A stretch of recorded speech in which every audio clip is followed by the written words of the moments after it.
Namo tassa bhagavato arahato samma sambuddhassa. Namo tassa bhagavato arahato samma sambuddhassa. Namo tassa bhagavato arahato samma sambuddhassa. Buddhaṃ dhammāṃ saṅghāṃ namasāmi. I would like to continue in this third talk of the Rains Retreat of 2002 to give some skillful means, some help to developing peace in one's monastic life, happiness in one's daily activities, and also harmony between one's fellow monastics, and in a way which will lead to a deepening of one's meditation experience, and also a liberating from the prison of delusion into the freedom of enlightenment. And the particular aspect of the practice I wanted to talk about this evening, again, because of a couple of people during interviews talked to me about this. I was on the at least two of the four Brahma Viharas, the divine abidings, and in particular the ones which I practice of Metta and Upekkha. I don't do too much of Karuna and Mudita as a formal practice, so I think I'll probably focus on the Metta and Upekkha. And again, one of the reasons for talking like this today is that last week I gave the talk on the body awareness, which included some of the Asupa reflections. And those super reflections, they do need to be balanced by the reflections based on metta, on goodwill, in order to be able to have both aspects of the practice.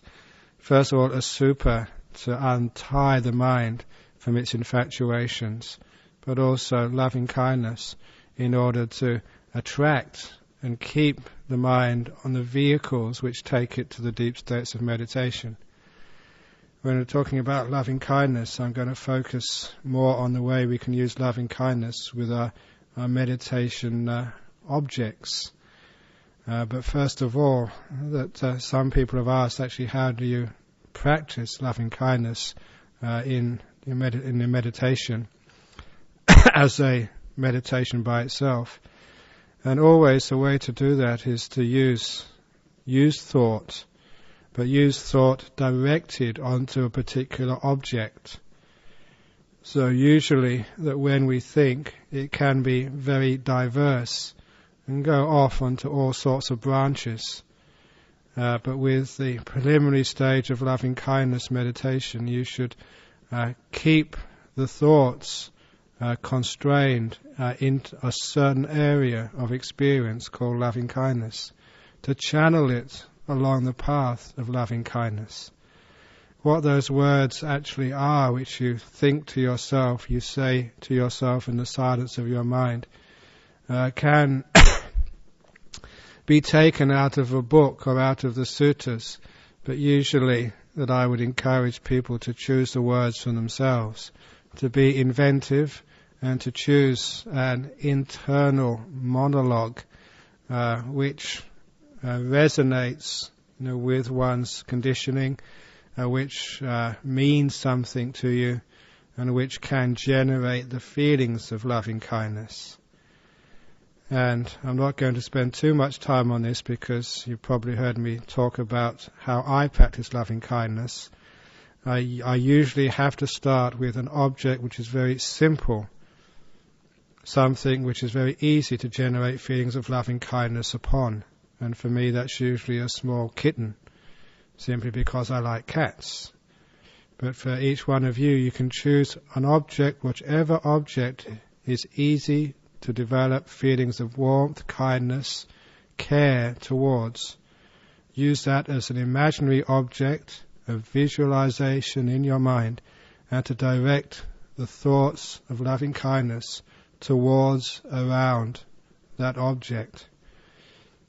The reason for using an imaginary object at the start of loving kindness is because you have more freedom to construct something which easily takes loving kindness.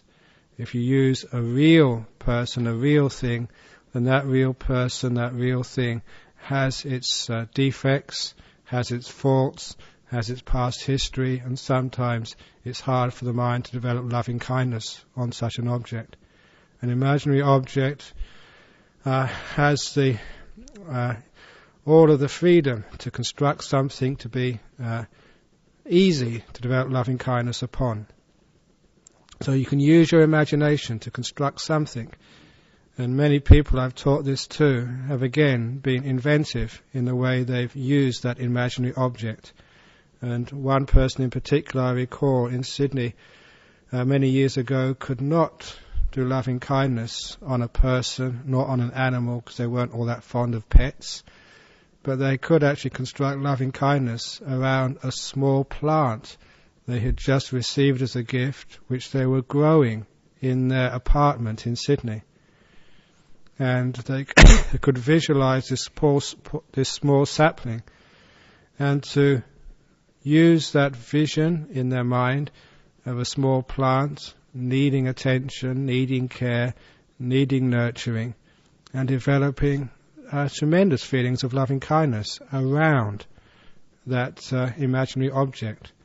And so I only mention that to show that we can use almost any object as the seed for our loving kindness. I call it a seed because it's like lighting a fire with a piece of paper. You have to choose something which is easy to light a fire with, like newspaper, which is dry. And it takes the fire. You can put on the twigs and the logs or the coal, the charcoal afterwards. But you don't put the difficult things on first of all. Once you have the easy object, when you are directing thoughts to generate loving kindness, please always remember that the thoughts are there as a signpost pointing to what loving kindness means. So when you say to your imaginary object, may you be happy and well, may you be free of suffering, always pause between the statements. Not between the words themselves, but between the sentences, if you like, between the phrases. Because as you pause between those phrases, that those sentences will have the effect of pointing the mind onto the meaning of those words, onto what loving kindness truly is. All those words, that internal monologue, is all to point you in the direction of what loving kindness feels like as a physical or emotional experience. So as you say the words that, may my little kitten be happy and well, you pause and you listen to experience what happens next in the mind after those words are finished. All words have power to elicit an emotional or physical response in the mind or the body. And if you listen for that result, you can actually start to see the fire of loving kindness being kindled inside the body or the mind. It only kindles a little bit. That's why you have to say something again and again and again and again. Many, many times you continue this thinking inside the mind, this monologue. But it is a directed speech on one thing, and it is not continually talking to yourself inside. There is a sentence, and then there's the space, the pause, where you're listening to the result. And only when the result fades away, then you put another sentence in, another phrase, and you listen again, then another phrase, then you listen again. It's a very methodical and careful way of using thinking. So it's not thinking gone wild. It's thinking which is controlled, directed for a certain purpose, for developing loving kindness.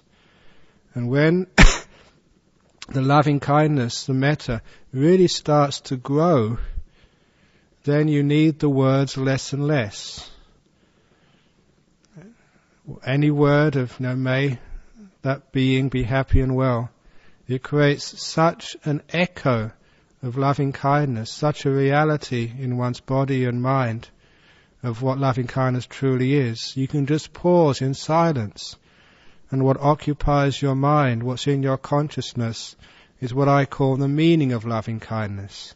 You know, the metta before the words. You know, what the words are pointing to. You know, the goal of all of this. And once one starts to get the goal of loving kindness in one's mind, what loving kindness feels like in the emotional world or the body world, that is, in all cases, an extremely pleasant experience. And it's because of the pleasure of that experience, the Piti-sukha of loving kindness, that you need the words less and less. The loving kindness is strong, and it grabs the attention. And only when the mind starts to get a little bit restless and starts to move away from loving kindness, only then do you need the words again. You know, may all beings be happy and well. To push the mind again back into where it's supposed to be focusing.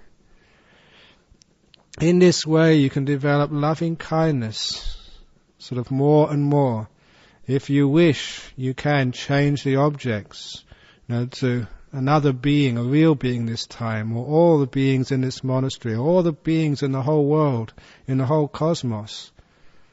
But be careful, the whole point of these words, whether it's one imaginary being or one real being or many beings or the whole cosmos of beings, the whole purpose of loving kindness at this stage is to develop the meaning of loving kindness, the Piti-sukha, which is one of the most powerful aspects of loving kindness.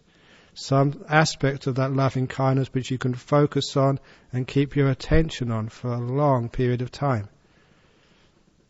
And if you can generate that feeling in the body or the mind of loving kindness, eventually the bodily feeling will be so much, but the mental feeling of Piti-sukha will be far greater. And you can just focus on that without needing any words at all, simply because it is so enticing, alluring, engrossing, that it grabs the attention so firmly, simply because it's so beautiful and wonderful. You don't need to say anything. In fact, you can't say anything. And so it generates that stage in meditation called silence, and that important stage of meditation called the arousing of Piti-sukha. And that Piti-sukha is aroused just on that feeling of loving kindness, on the loving kindness which is pointed to by the words, but now you're actually experiencing that thing as a reality in the mind and also a little bit in the body. And again, as you focus on that more and more, the bodily part of loving kindness, whether it's a feeling around the chest or wherever else it's focused on, will disappear. And you'll be left with the mental part of loving kindness, which is again far more refined than what can be felt in the body. You're going again to the realm of the mind and leaving the body aside, using the Piti-sukha of Metta as your vehicle for liberation. And if one can do this and just focus on just the sheer bliss of this loving kindness, going more and more into it, more centering into it, which is relatively easy because again of the Piti-sukha is the glue, is the attraction pulling you in and in and in, then of course that's how one can gain the liberations of mind through metta. The liberations of mind are equivalent to jhana states. They're equivalent to jhana states because you have this beautiful Piti-sukha, the happiness, which it becomes effortless because you don't need to try and control it, to hold it, to keep it, because it keeps your attention. The attention just doesn't need to do anything. It's like it kidnaps your will and holds you in this beautiful state of loving kindness. And of course you can stay there for a long time without any effort. There's no speech, there's no cetana within that state. And you become inaccessible to the five sensory realm. You're just having too good a time inside, focusing on loving kindness. And so it becomes a way of developing the liberations of the mind, the vimokkha's, the jhanas. And of course, once one comes out afterwards, from those loving kindness states, you come out and you still take with you, as well as the Piti-sukha, just the inclinations by which you entered that state. The mind will very easily be inclining towards loving kindness, and any words which get formulated in the mind are very likely to be words of loving kindness.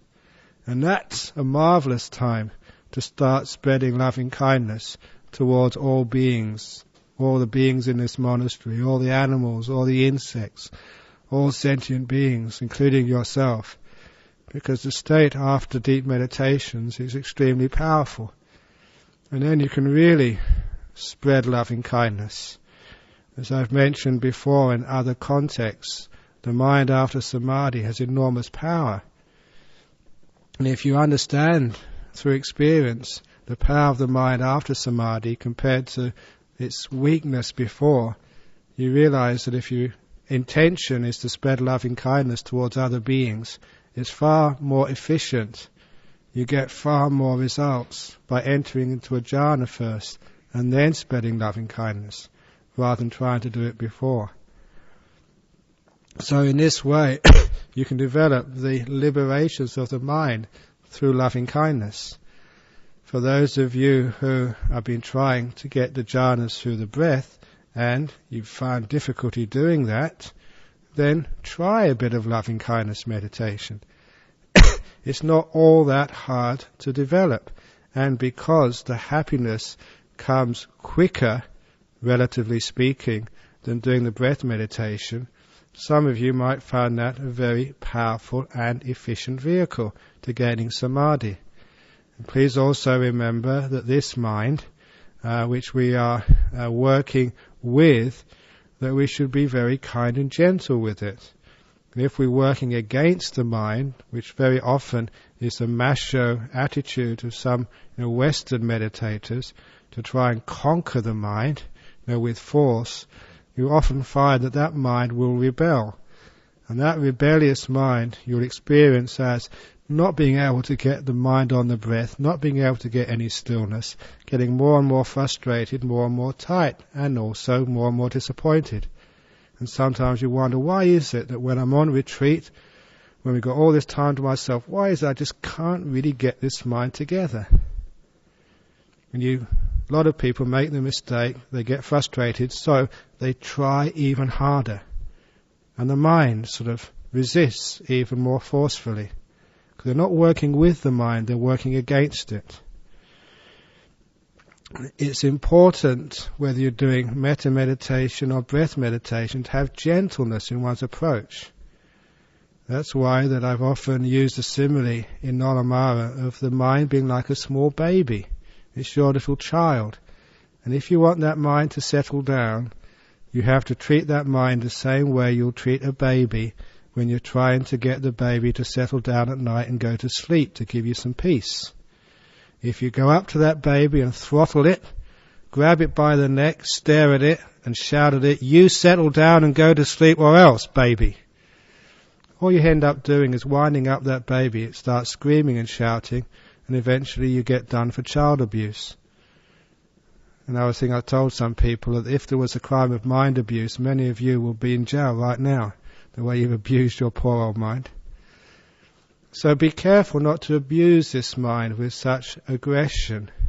If you want a baby to go to sleep, you very gently stroke it and talk very softly to it. "A nice baby, go to sleep." Sing it a little lullaby. You can do that to your mind. Sing it a little lullaby. That form is on fire, so the eye is on fire. Sing it the lullaby of the Adita Sutta, the fire sermons we just chanted. Or sing it the lullaby of the Dhammacakka or the Anattalakkana Sutta. But do it very gently. And then just stroke it just with mindfulness and with Piti-sukha. And when the mind is comfortable, then it will become very malleable and do what you tell it to. The body will disappear and just left with a pure mind. you do need that gentleness. And in order to develop that gentleness, loving kindness is terrific. It's one of the greatest assets to a monk to be able to develop. And it assists the loving kindness. So it assists the breath meditation or the super meditation or whatever other meditation you're doing. So it is quite all right, and it's to be encouraged in this monastery, especially when you're doing lots of meditation, to change the meditation around from time to time. Not always doing the same old thing. If you try and do the same old thing hour after hour after hour, the mind will not delight in the sameness. It will get bored, it will get frustrated. So try a little bit of loving kindness. In the way I've taught meditation before, you see that, this is straight from the sutras, that loving kindness is the antidote to ill will. And that ill will is very powerful hindrance in Western people. Very often we have very deep-seated ill will towards ourselves, towards our body, or towards a meditation object. Ill will towards the body, means when you're tired, right, I'm going to sit up tonight. This is the real practice. Go to hell, body. It doesn't matter about what you feel like. I'm just going to sit through all of this. When you're not caring about your body, then your body gets sick. And it's not malleable. It gets tight and painful. So you have to be very careful that you're not a person who has ill will towards the body. Obviously there's the alternative of that, the opposite of that, is just indulging the body all the time. But there is also that part which is ill will towards our body. And there is also that part which is ill will towards ourselves. And this comes about by the feeling in our meditation when things start to get peaceful that I don't deserve this, I can't do this. All those types of thoughts, I can't do, I don't deserve, this is not for me. These are all a bit of ill will towards oneself. Being overly critical in a negative sense towards one's abilities, towards what one can do, what one can't do. That's part of ill will. So loving kindness towards oneself is a way of overcoming that. So you allow yourself to be happy. You give yourself the benefit of the doubt. You're kind enough to allow yourself to bliss out. And you deserve to bliss out. This is the fruit of this monastic life. You've given up so many other ways to be happy by coming to this monastery for this rains retreat. Some of you monks have given up all those things for 10, 15 years.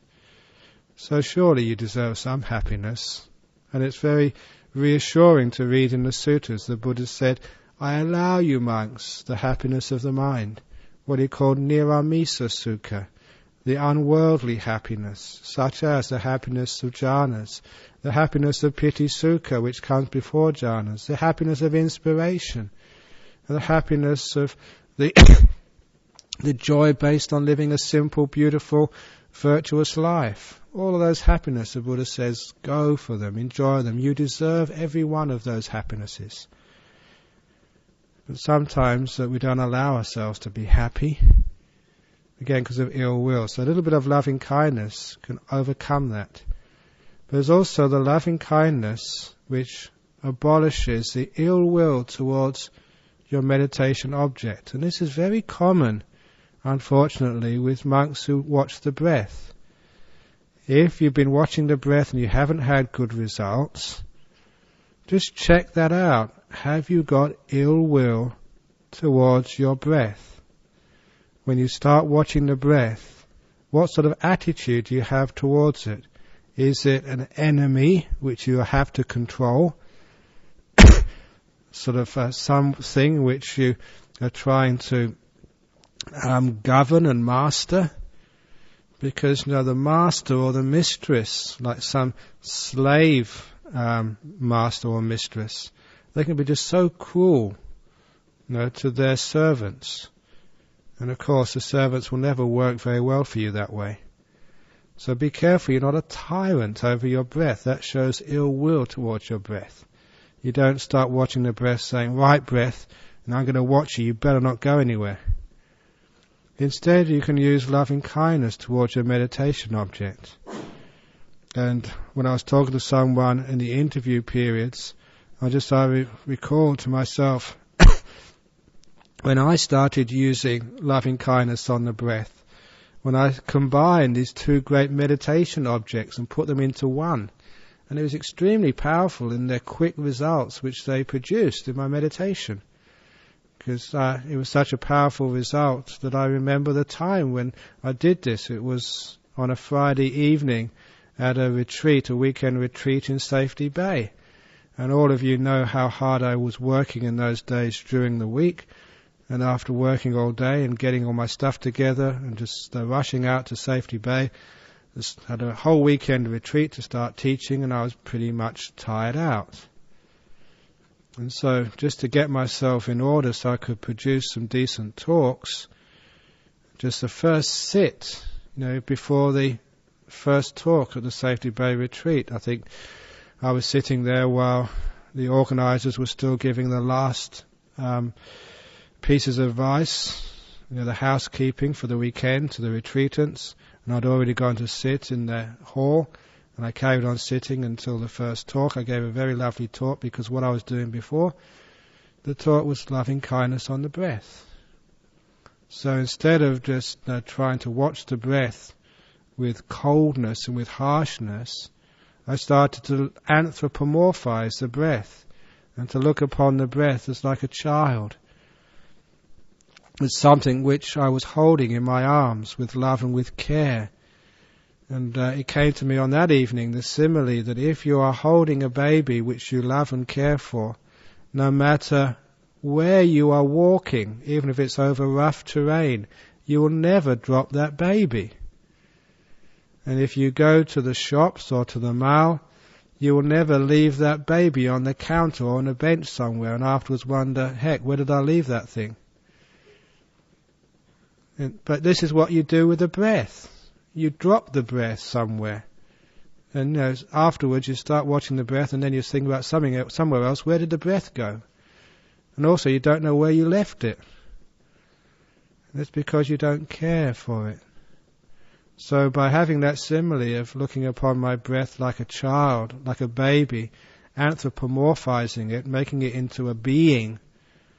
And we can do that in our Western culture. We give names to our cars, we give names to our houses, to our boats, we give names to even anything. You can't have a cat as a pet without giving it a name. And even if you've got a kangaroo you feed every day, you've probably already given it a name. It's just what we do in our Western culture. So you can actually give this breath like a sense of being. Even give it a name. And once you've given it a name, giving it a sense of being, then you find you can have that like care and kindness towards it. And you're combining these two great meditation objects in one. You're watching the breath, but with loving kindness towards it. Breath, may you be happy and well. Breath, may you be free from affliction. Breath, may you be at ease and be at peace. You can see what would happen to that breath. Instead of trying to control it, you're liberating it, but with care. And when you don't control these things relax and become very peaceful. In the same way that when you give that little baby in your arms a sense of confidence, that baby can even go to sleep in your arms, even though that you're walking through a busy shopping mall. And the baby is fast asleep, it doesn't care, it doesn't ever imagine for an instant that you'll drop it anywhere because it's confident it's in good hands. In the same way that you can almost stop all effort and the breath just stays there. It doesn't move, it doesn't fall out.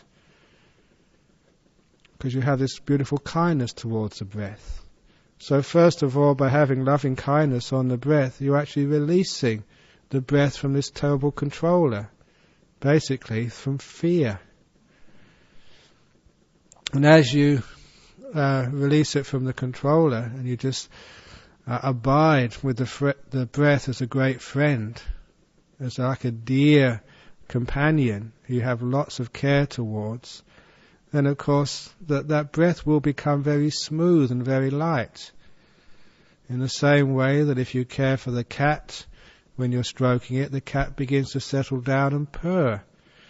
In the same way that if you're watching the breath with loving kindness, the breath, as it were, starts to purr with Piti-sukha. It starts to become a beautiful breath. And the reason why it's starting to become a beautiful breath is because the nature of loving kindness is to generate the Piti-sukha associated with loving kindness. And that Piti-sukha of loving kindness is put right there with the breath. So you're watching loving kindness and this beautiful loving Piti-sukha, the happiness and joy starts to arise with the breath. And it becomes just so easy just to watch the breath without effort, and Piti-sukha is arising because of the loving kindness. You're caring about the whole thing, and you start to get very powerfully blissed out and get into deep meditations. So that was a great experience for me that night, and I always recall that experience because that was the first night after I went to bed and slept at night that I dreamt I was in jhana during the sleep. That's not saying about Uttari-manusa Dhamma, because I don't think that's the sleep state. Just had the nimitta of the jhanas in the sleep states, which was a very wonderful experience. And that sort of was what really pointed out the power of loving kindness on the breath. And of course in the morning you woke up, you had a very beautiful meditation first thing in the morning. So it actually can work to put loving kindness directly on the breath, to combine the two, just to make the breath more attractive and to get the right attitude of mind onto the breath. It's a shame that sometimes that we do lots of breath meditation in this monastery, because that's the one which I really encourage, but sometimes it doesn't gel. That some monks think, okay, I've tried it long enough, I can't do breath meditation, but please go back to these instructions and try again, this time with loving kindness, or do loving kindness before, just pure loving kindness, and then go on to the breath. Get that happy mind going, that joyful mind. And when the mind is happy and joyful, you're relaxed, you're having a good time, and it's just so easy to do these meditations. And it's not because, that you're something special, that you've got special attributes or whatever. It's just because the nature of the human being, if it does the right things, does the right instructions, it follows the right path, and this is what happens. It's process. It's got nothing to do with your abilities or lack of abilities. The idea of abilities and lack of abilities is just too close to self-view. So just follow the instructions and see what happens. Develop like loving kindness and softness, and then do the breath, or do the two together and see what happens. And it becomes so easy to do, because you're taking away the hindrances. It's not your lack of paramitas which stops you entering into samadhi, it's one of the 5 hindrances, that's all.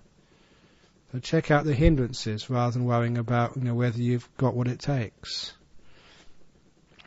So that's actually how I practice the loving kindness with my meditation. And also, if you develop loving kindness in your meditation, you can really spread loving kindness after your meditation, to all beings. And then by giving that energy out to others, you actually, which is a real energy, once you actually experience very strong loving kindness, you experience how powerful it can be, and you can actually help other people with their meditations or with their life. You can give them a boost of energy. So it's a time when you can actually serve others. That's a beautiful thing to do. And again, the more you serve others, the more you give out, the more good karma you make, the more energy you have for your samadhi afterwards. You're boosting your energies and the purity of your mind. So when nimittas do come up, they're even more strong, more beautiful, more pure. And loving kindness is a powerful thing to do. The other of the Brahma Viharas, which I'd like to speak about this evening, is also equanimity. And the reason I'm bringing this one up again is because when people do lots of samadhi practice, the Buddha said that one should always give attention to 2 other things. One is pagaha, which is basically the application to arouse energy. That's how I always understand that word. And the third one is upekkha, of equanimity. And these are very important words. the developing energy, loving kindness develops a lot of energy, or reflections upon the Buddha, Dhamma and the Sangha, reflections upon your good qualities, your sila, your good karma, all the things you've done in the past.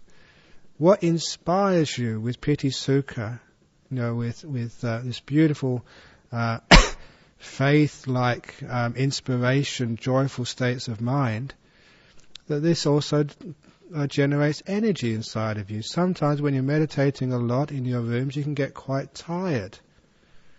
You're always bashing away at the breath, especially if you're not getting too many results. So that's the time to say, okay, let's stop. I haven't got enough energy. I'm getting a bit worn out.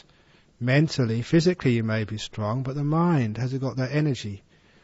And so you develop energy-producing meditations.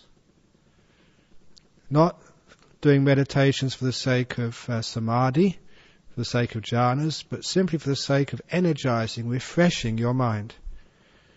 And again, that can be reflections on the Buddha, Dhamma and the Sangha, which you can do through doing some chanting if you wish, or reading suttas, or reflections on something which inspires you, uplifts you. And the reason we call it inspiring or uplifting, because it gives you energy. When you've got low energy, you sink to the ground. When you've got high energy, everything sort of starts to rise. That's why it's called uplifting. So it's a way of generating energy. Sometimes the meditation on death can be uplifting, in the sense that it really starts to get your energies roused. When you realize you haven't got much time left. Those of you who are very sick today, maybe, who knows how much time you got left. So it can sometimes, it can be quite fearful, but it can also arouse energy, especially when you got well. When you get well, always remember what sickness is like so you don't waste your time. Those of you who are generally healthy, just go and talk to someone who's sick and just look how they have to, they haven't got much opportunity to do the sort of practice which you can do. So those reflections are ways of arousing energy, which is necessary from time to time when we're doing long periods of sustained practice. And of course this third thing we should do, which the Buddha said, when we're doing lots of samadhi, always remember to do things which arouse energy, but also to develop upekkha, which is letting go and equanimity. It's interesting that the word pekha means to look, and I think that's a Sanskrit word, because you always add an S in it, seems to be with pekha, speka, specs, spectacle, to look. And I was mentioning this at tea time in Ajahn Brahm's etymology of the reason why expectations always lead away from the goal. Because expectations, now the spect part of expectations, is like looking, like a spectator or spectacles. And ex means like outside. You exile somebody. And so it really means expectations, means to look outside. Look outside of the moment, look outside of where you are. It's the mind going out again. So expectations is thinking about what's going to happen outside of this moment in the future sometime. It's always looking outwards. And that looking outwards is not what upekkha is, and it's not what leads to peace, to joy, to wisdom, to liberation. The opposite of expectations, in my etymology, is inspectations. In other words, inspecting. Looking inside. By looking inside, I don't just mean looking inside the body. I mean looking inside the moment. And so there's a lot of just upekkha there. Not wanting to go anywhere else, not looking for something else, not trying to get something else, but looking in on where you are now. Inspecting. Not inspecting in the sense of trying to find out some sort of evidence or trying to use thoughts, but just looking silently in on the moment. That's very powerful, because a lot of the problems in meditation is that we're not happy where we are, we're not satisfied, we want something more because of expectations. Therefore, we don't pay enough mindfulness to where we are now. Our mindfulness goes on to our expectations.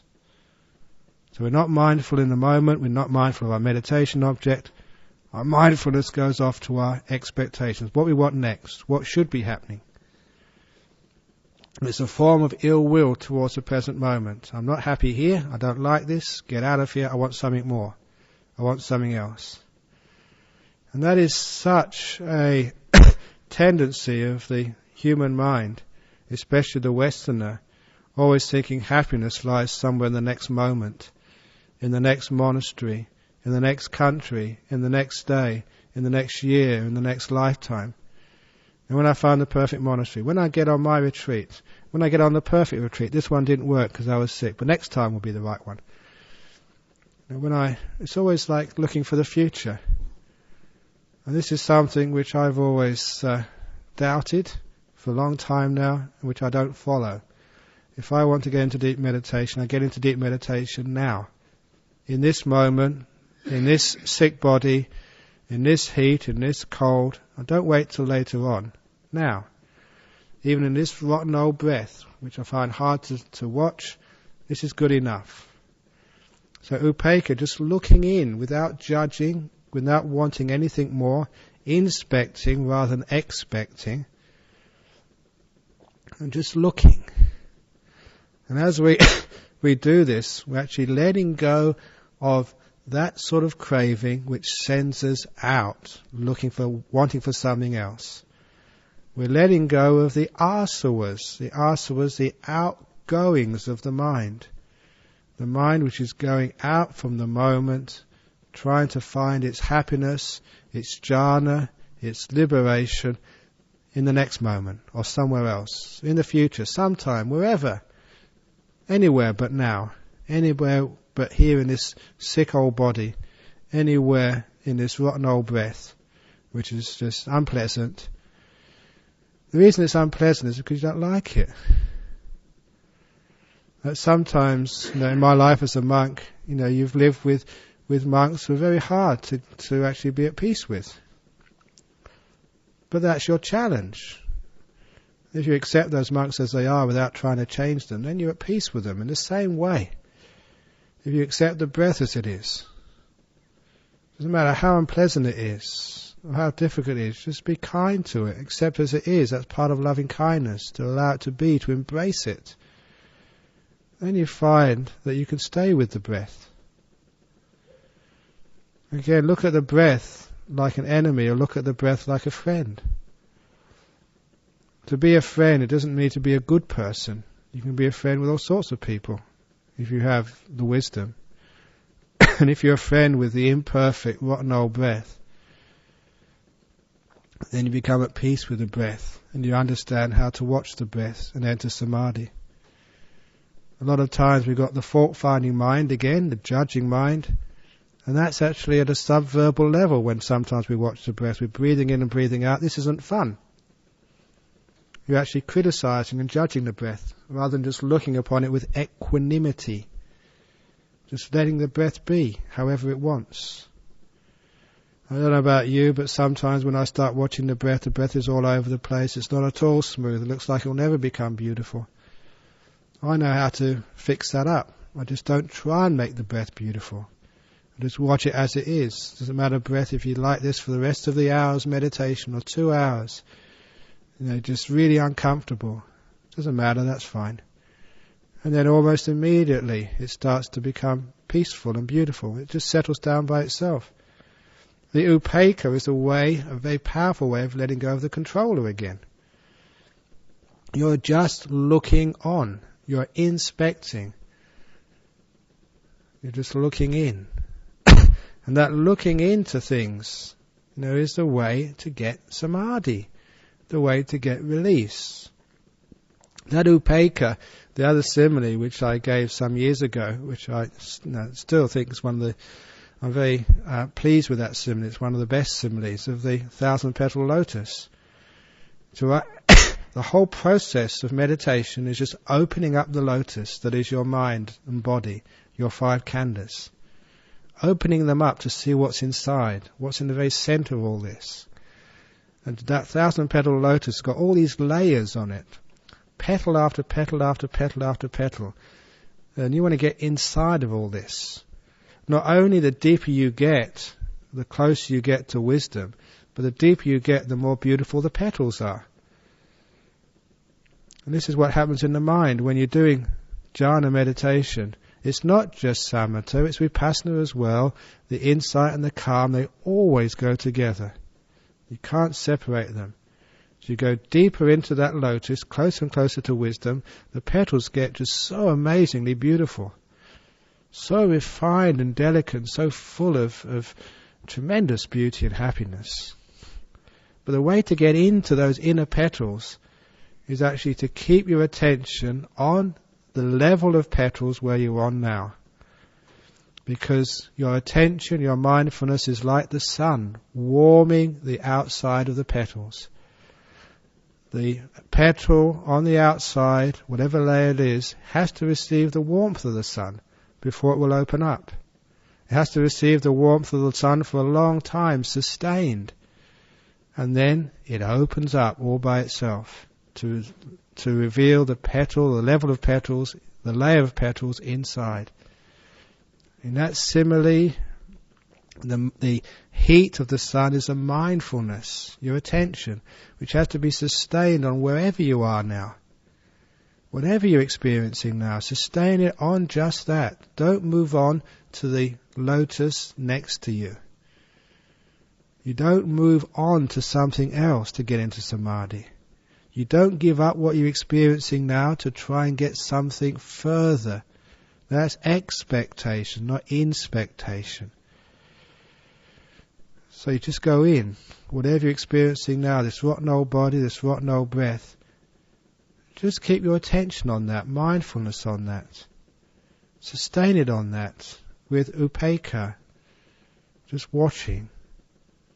Just like the warmth of the sun just heats up the dirty petal on the outside. Then that opens up to reveal what's inside of that, which is a far more peaceful, beautiful petal. You don't need to have expectations of what to do next. Where should I go next? Just keep your attention just on this. And then that opens up to reveal the next layer of petals. And that's the way you get into samadhi. And you start off with this body and you go inside onto the breath, onto the present moment, inside time. And then you just focus on that and you get inside the silence. The silence is the next layer of petals, which is just inside the present moment. You go into the silence, the next level of petals is the breath. It's just right inside the silence. You become aware of this breath. You're just watching this breath. You're not trying to get the beautiful breaths or nimittas or Piti-sukha coming up. You're just, with equanimity, just watching the breath. And that just opens up to a beautiful breath. It just opens up all by itself. Right in the center of this horrible breath is a beautiful breath. You don't need to give it away to sort of go anywhere else. Just be right here. Go deeper in rather than on to something else. And as you go into the beautiful breath, you have all the happiness in the world. The Piti-sukha, the nimittas lie right in the center. Right in the center of the Piti-sukha, the nimittas. You don't need to throw that nimitta away and just to go somewhere else. You don't need to go on to the next thing. You go into this nimitta. Just to develop the stillness, which just allows the mind to rest there with upekkha, just watching on. Just letting it be, just observing, with no expectations, only inspectations. And as you do this, inside of that little nimitta is the first jhana. This is what happens. You feel yourself sinking in there, or the nimitta comes and absorbs you. You just go to the center of it. And there you're in the first jhana. And if you want to know how to get the first jhana or the second jhana, you just go deeper into the first jhana. Just like the person just watching this amazingly wonderful layer of petals. of the first jhana. And how do you open up those petals? You don't do it by force, you just wait with upekkha, not expecting anything,